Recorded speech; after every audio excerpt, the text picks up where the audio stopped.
ഉത്തേജിപ്പിക്കാനായി മഹാമകം പോലെയുള്ള പരിപാടികളും നടക്കുകയാണ്. അത് 19-ാം തീയതി ബഹുമാനപ്പെട്ട ഗവർണർ തിരുനാവായിൽ ഉദ്ഘാടനം ചെയ്യുകയാണ്. ഏതായാലും ഇന്നലെ നടന്ന നന്ദമോഹനം ഭജൻ അത് ആസ്വദിക്കുവാനായി ആയിരങ്ങൾ തടിച്ചുകൂടി എന്നത് വളരെ സന്തോഷകരമായ കാര്യമാണ്. കാരണം വേളന്റെ പുറകെ പോകാതെ ഭജനത്തിന്റെ പുറകെ വരുന്നത് വളരെ നല്ലതാണ്. ഇതിന് ഏറ്റവും വിഷമം ആർക്കാണെന്നറിയുന്നത് നമ്മുടെ സുഡാപ്പികൾ എന്നൊക്കെ പറയുന്ന അവരാണ് ഇതേപ്പറ്റി വിഷമം പറയുന്നത്. ഹിന്ദുക്കളെല്ലാം തിരിച്ച് ഹിന്ദുത്വത്തിലേക്ക് പോകുന്നു. അത് തടയണം എന്നാണ് പറയുന്നത്. അതുകൊണ്ട് ഞാൻ പറയുന്നവരോട് നമ്മള് ശിവ ദാണ്ഡവ സ്തോത്രങ്ങൾ കൂടി അതിനുകൂടി സംഘടിപ്പിക്കണം. അങ്ങനെയാണ് ഒരു സ്തോത്രമയുടെ ഇവരിട്ടത്. അതും ജനങ്ങളെ ആകർഷിക്കുന്നതും ത്രസിപ്പിക്കുന്നതുമാണ്. യുവജനതയ്ക്ക് വളരെയധികം ഇഷ്ടപ്പെടുന്നതായിരുന്നു. ഏതായാലും ഈ മുരുകസംഗമത്തോടനുബന്ധിച്ചുള്ള കുറച്ച് കാര്യങ്ങൾ ഞാൻ പറയാം. അസുര ചക്രവർത്തിയായിരുന്ന അസുരേന്ദ്രനും മംഗളകേശിയിലും ഉണ്ടായ മകളാണ് മായ. മായയ്ക്ക് മായാശക്തി അധികം കൂടുതലായിരുന്നുകൊണ്ട് മായയോട് അന്നത്തെ അവരുടെ ശുക്രാചാര്യൻ പറഞ്ഞു, നീ എന്ത് ചെയ്യണം? നീ കശ്യപ മഹർഷിയെ മായാവലയത്തിൽപ്പെടുത്തി അതിൽ ജനിക്കുന്ന കുട്ടികളെ കൊണ്ട് അസുര കുട്ടികളാക്കി വളർത്തി ദേവന്മാരെ കീഴടക്കണം. അങ്ങനെ തപസ്സനുഷ്ഠിക്കുന്ന കശ്യപ മഹർഷിയെ മായ തന്റെ മായാജാലത്തിൽ വരുത്തുകയും അവരുടെ സംയോഗം മൂലം കോടിക്കണക്കിനായിട്ടുള്ള അസുരഗണങ്ങൾ ഉണ്ടാക്കുകയും ചെയ്തു. അതിലുണ്ടായ ഏറ്റവും പ്രധാനപ്പെട്ട രണ്ടുപേരാണ് താരകാസുരനും ശൂര പത്മാസുരനും. അവർ പിന്നീട് തപസ് ചെയ്ത് വലിയ ഫലങ്ങൾ നേടി ശൂരപത്മാസുരൻ ദേവന്മാരെ എല്ലാം കീഴടക്കി. എന്തിനെ പറയുന്നു? മഹാവിഷ്ണുവിനെ പോലും തോൽപ്പിച്ച് അങ്ങനെ ഭരണം നടത്തുന്ന സമയത്താണ് ദേവന്മാർ ശിവഭഗവാനോട് പറയുന്നത്, ഇതിൽ നിന്നും ഞങ്ങളെ രക്ഷിക്കണം. അങ്ങനെ രക്ഷിക്കണമെങ്കിൽ എന്ത് വേണം? അതിന് ശിവനും പാർവതിക്കും കൂടി ഒരു കുഞ്ഞ് ജനിക്കണം. അങ്ങനെയാണ് നമ്മൾ കുമാരസംഭവം എന്നൊക്കെ പറയുന്ന രീതിയിൽ ശിവനെ തപസ് ചെയ്ത് പാർവതി ദേവി അവസാനം ആ വിവാഹം നടക്കുന്നതും പിന്നീട് എന്നാൽ പോലും കുമാരൻ അങ്ങനെ ജനിച്ചതല്ല, കുമാര സംഭവം ഉണ്ടാകുന്നത്. ഇതോടൊപ്പം അതൊരു ശരവണ പൈകയിലാണ് കുമാരൻ ജനിക്കുന്നതെന്ന് നമുക്ക് എപ്പോഴും പറയാൻ വയ്യ. അപ്പൊ അതുകൊണ്ട് അവിടെ ദേവന്മാരുടെയും മഹാവിഷ്ണുവിന്റെയും ആജ്ഞ അനുസരിച്ച് കാർത്തിക മുഖമ ആ കുഞ്ഞിനെ പരിലാളിച്ചു. അതേസമയം അതിനു മുമ്പായിട്ട് പരാശര മഹർഷിയുടെ പുത്രന്മാർ ഈ ശരണപ്പകയിൽ കുളിക്കുന്ന സമയത്തെ കുറിച്ച് മത്സ്യങ്ങള് അത് ചത്തുപോകാനിടയായി. ഇതറിഞ്ഞ പരാശര മുനി മക്കളാണെങ്കിലും അവരെ ശപിച്ചു, നിങ്ങൾ മത്സ്യങ്ങളായി പോകട്ടെ എന്നാണ് ശാപം. അവർ ശാപമോക്ഷം ചോദിച്ചപ്പോൾ അവർ പറഞ്ഞു, നിങ്ങള് ഭാവിയിൽ ഇവിടെ പാർവതി ദേവിയും മുരുകനെ ദേവിയും കാണാനായിട്ട് എത്തും. ആ സമയം നിങ്ങൾക്ക് മനുഷ്യരൂപം വീണ്ടും കിട്ടുമെന്ന്. അങ്ങനെ മുരുകനെ കാണാനായി പാർവതി ദേവി അവിടെ എത്തി. അതിനുശേഷം ഈ 6 പരാശര പുത്രന്മാർക്ക് മനുഷ്യരൂപം തിരികെ കിട്ടുന്നു. അവർ പിന്നീട് ശിവഭഗവാനോട് അനുഗ്രഹം തേടി ചെന്നപ്പോൾ അദ്ദേഹം പറഞ്ഞു, നിങ്ങൾ തിരുപ്പുറം കുണ്ടത്തിൽ പോകുക, തിരുപ്പുറം കുണ്ടത്തിൽ ചെന്ന് തപസ്സിരിക്കുക, കാർത്തിക നാളിൽ അവിടെ വിളക്ക് തെളിയിക്കുക, അവിടേക്ക് മുരുകൻ എത്തും, കാർത്തികേയൻ എത്തും. കാർത്തിക മുഖമാർ പരിപാലിച്ചതുകൊണ്ട് കാർത്തികേയൻ എത്തും. അപ്പോൾ നിങ്ങൾക്ക് ആവശ്യമുള്ള വരം ലഭിക്കണം. ഞാനിത് പറഞ്ഞത് ഈ തിരുപ്പുറം കുണ്ടം തമിഴ്നാട്ടിലുള്ള 6 പ്രധാനപ്പെട്ട മുരുകക്ഷേത്രങ്ങളിൽ ഏറ്റവും പ്രധാനപ്പെട്ട ഒന്നാണ്.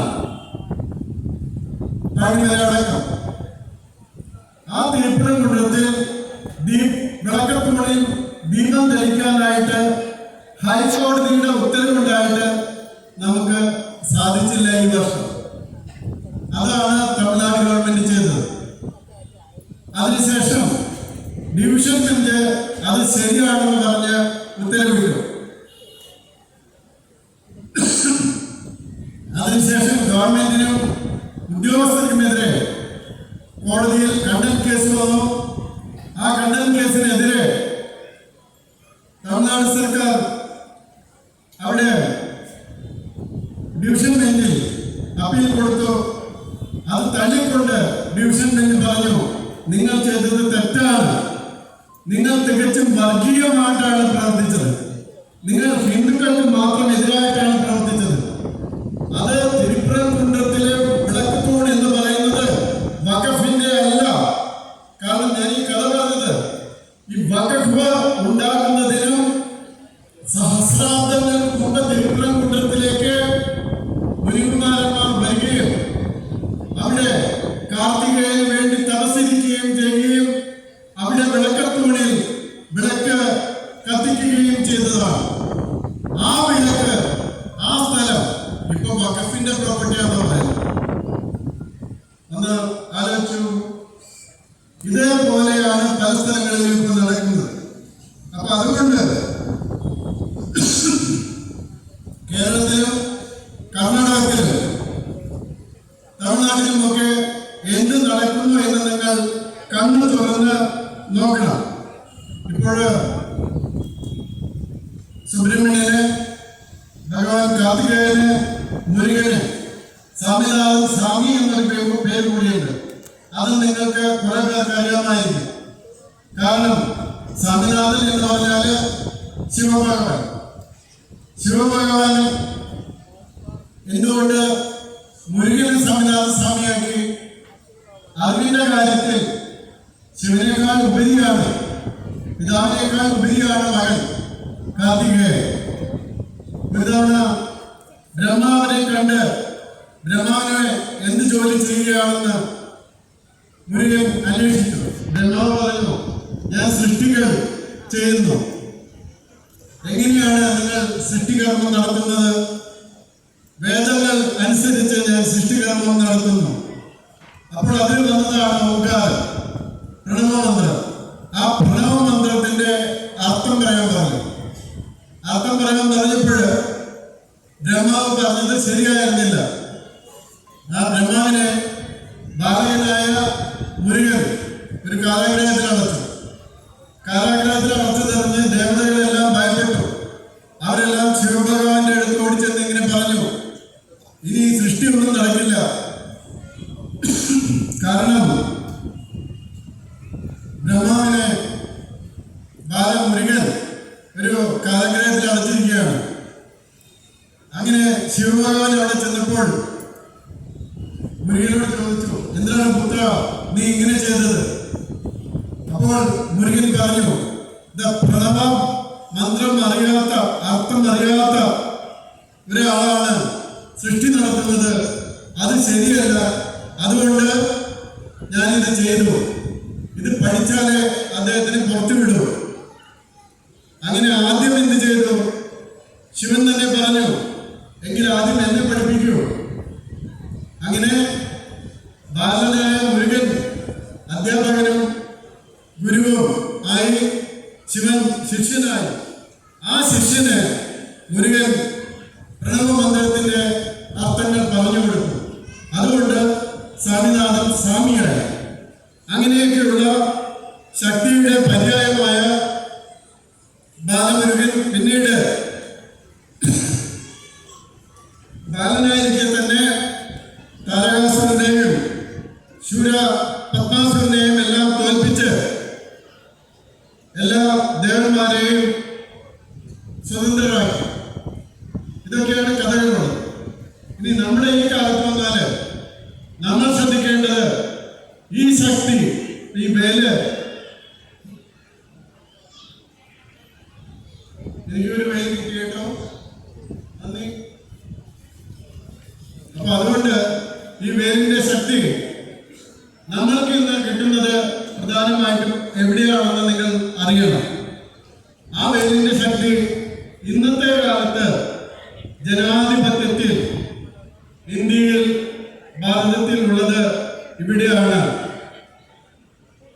ഈ അടയാളം പറഞ്ഞു പോയിട്ടില്ലാന്ന് തോന്നുന്നു.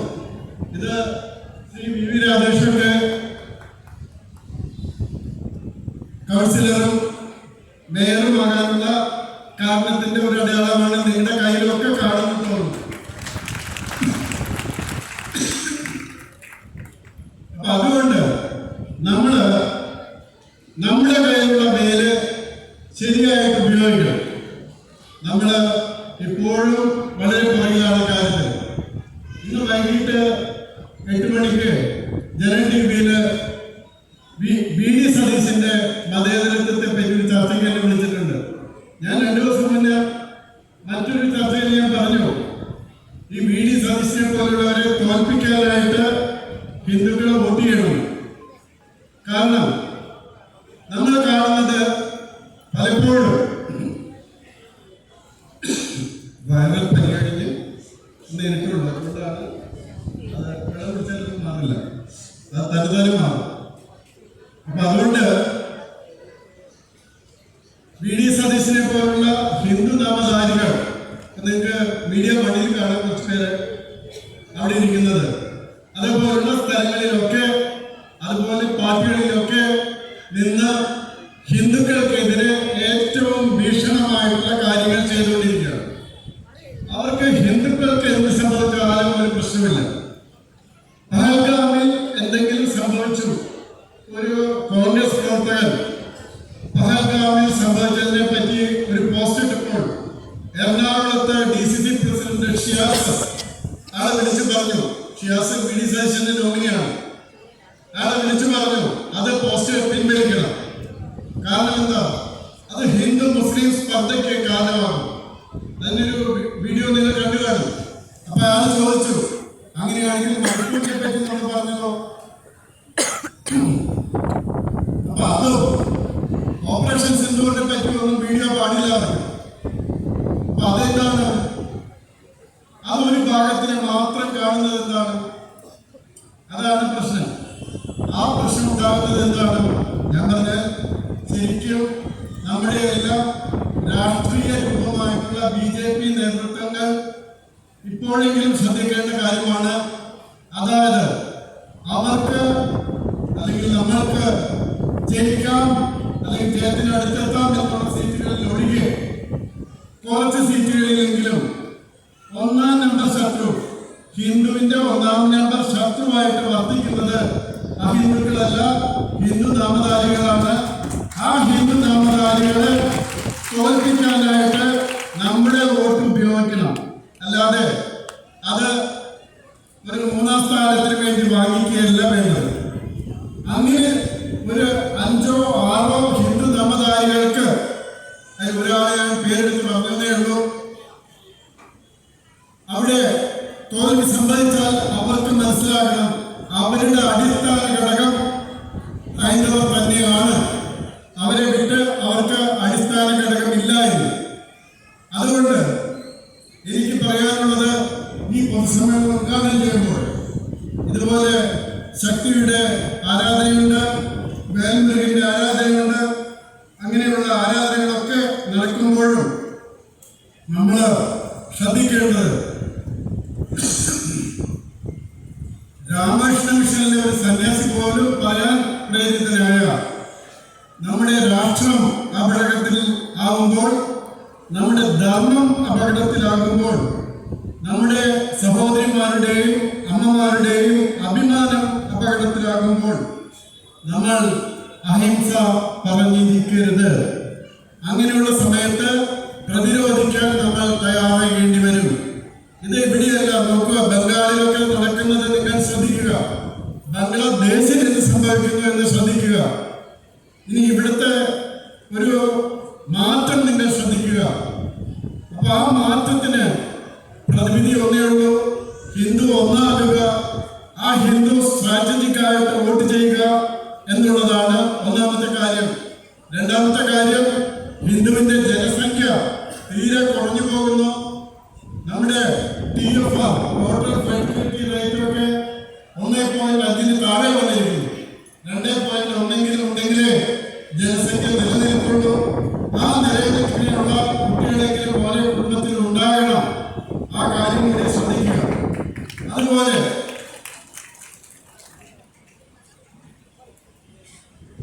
ഉത്സവങ്ങളിൽ നിന്ന് ഉത്സവങ്ങളിലേക്ക് ഒഴുകിപ്പോകുന്ന ഒരു സമ്പ്രദായമാണ് ഹിന്ദുവിനുള്ളത്.